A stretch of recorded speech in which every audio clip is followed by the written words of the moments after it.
रात्रीचे 8:30 आणि आज आहे सोमवार आणि सोमवारचं शाबू भिजवत घातलेलं होतं मी दुपारीच मी सोमवार सोडला आणि आत्ता काय करायचं म्हटलं साबुदाणा बनवावा, पण साबुदाण्याची खिचडी कोणालाच आवडत नाही. मग सियाचे पप्पा म्हटले की हेच बनव, वडेच बनव. तर मग आता मी वड्यासाठी ना बटाटे बॉईल बघता तुम्ही, हे बटाटे बॉईल करायला टाकलेत मी. तर अजून मी चेक करते उकडले की नाही. 10-15-20 मिनटं झाले आहेत ते बॉईल होत आहेत. तर बघूया आपण चेक करून. हे बघू शकता आपण, बघूया. हां, झालं आहे, उकडलं आहे. काय बाळा, काय झालं?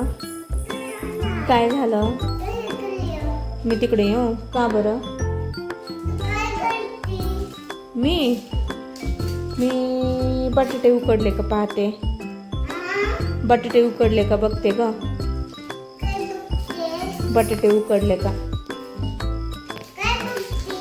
बटाटे उकडले का बघत होते का, रेसिपी बघत होते. तुला काय कळणार आहे उकडले का नाही ते? काय बघायचं? रेसिपी. आता सियाला पण आमच्या रेसिपी बघायची आणि आता मी बटाटे बॉईल करायला टाकलेत आणि तिला काय सांगणार आहे. ॲक्च्युली काय झालं की मी मोबाईल इकडे मागे घेऊन आले ना, त्यामुळे तिकडे तिचं जे टी व्हीला म्हणजे मोबाईलला कनेक्ट केलेली असते टी व्ही ना, त्यामुळे ना ते व्हिडिओ बंद झाला असेल त्या इथे. मी ह्यांना बॉईल करून घेतले आणि त्यानंतर हे शाबू भिजत घातला होता दुपारी. बघू शकता खूप छान भिजलाय. आता आपण काय करूया, मिक्सरच्या जारमध्ये ना थोडीशी हिरवी मिरची आणि थोडेसे शेंगदाणे ग्राइंड करून घेऊया आणि त्यानंतर बटाट्याची साल काढून ते मॅश करून याच्यामध्ये काढून टाकूया. ठीक आहे, चला कंटिन्यू करू आपला व्हिडिओ. हे बघा, वड्यासाठी मी घेतले हे बटाटे, 3 बटाटे आहेत ते बॉईल करून त्याचं खीस करून घेतलं आहे. त्यानंतर मोठाला शेंगदाण्याचा कुट्टा आणि हिरवी मिरची, त्यानंतर मीठ आणि त्यानंतर हा शाबू. आता आपण हे सगळं आहे ना एकत्र एकजीव करून घेऊया, त्यानंतर याचे वडे तयार करूया. हे बघा, आपण सगळं काढून ठेवलं आहे वड्याचं.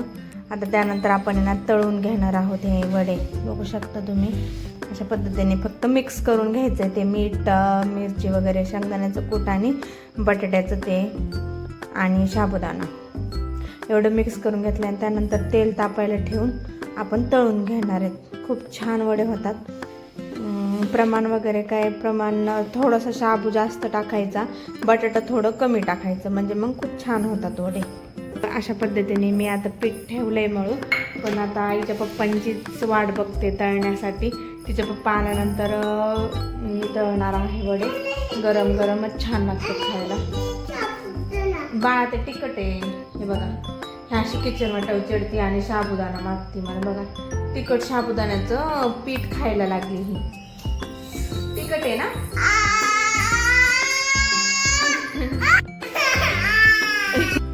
तिला इतकं तिखट लागलं भयंकर. नसतं दिलं ना ओरडली असती, म्हटली असती की मला देत नाही म्हणून दिलं तिला, थोडंसं चारलं. तर बघा तुम्ही किती तिला तिखट लागलंय. सांगितलेलं पण ऐकत नाही तिखट आहे म्हणून, नाही का? तुला विश्वास बसत नाही ना मी तिखट देत नाही म्हणून, है ना? काय हो, बास का पाणी का अजून द्यायचंय? तुला साखर खाऊ घालू का? थांबा.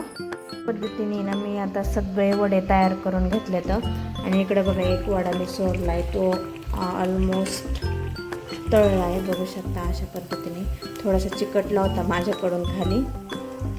तर आपण बाकीचे वडे आता सोडून तळून घेऊया आपण.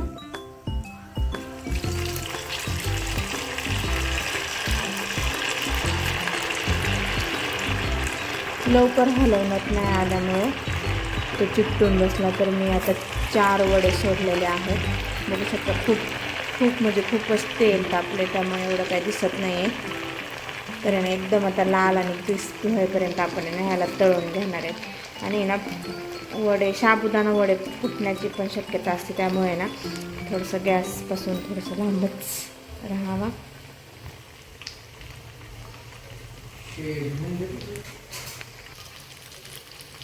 हे बघा थोडेसे नाही का एकदम लालसर होईपर्यंत आपल्याला तळून घ्यायचं आहे.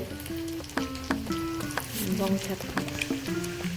आणि थोडं फार आहे ना साबुदाणा सुटतो त्याच्यातून, कारण आपण साबुदाणा थोडासा जास्त यूज केला आहे ना, त्यामुळे ना तो थोडासा असा निसटला जातो. नाहीतर मग वडे खूप छान होतात, विरघळत नाहीत एवढे काही जास्त. काही काही वेळेस काय होतं बटाटा जास्त झाला ना मग विरघळून जातात. आता हा प्रॉब्लेम काय झाला आहे, याच्यामध्ये शाबू थोडासा नॉर्मली जास्त झाला आहे, त्याच्यामुळे ना हे असं सुटला जातो आहे साईडने शाबू. काही नाही, त्याला खूप छान लागतो तो पण तळल्यानंतर. आता हे वडे ना लाल झाला आहे, तर आपण हे काढून घेऊ आणि दुसरे टाकू. बघू शकता आपले पहिला घाणा झालेला आहे. तर बघू शकता किती छान वडा झाला आहे, साबुदाणा वडा. आता लगेच आम्ही गरम गरम खाऊन घेणार आहे. तर कसं वाटलं माझी व्हिडिओ आणि साबुदाणा वडे पण कसे वाटले नक्की सांगा. आणि नक्की तुम्ही पण ट्राय करा. आणि चॅनलला आपल्या सबस्क्राईब केलं नसेल तर सबस्क्राईब करा आणि लाईक करा. बाय.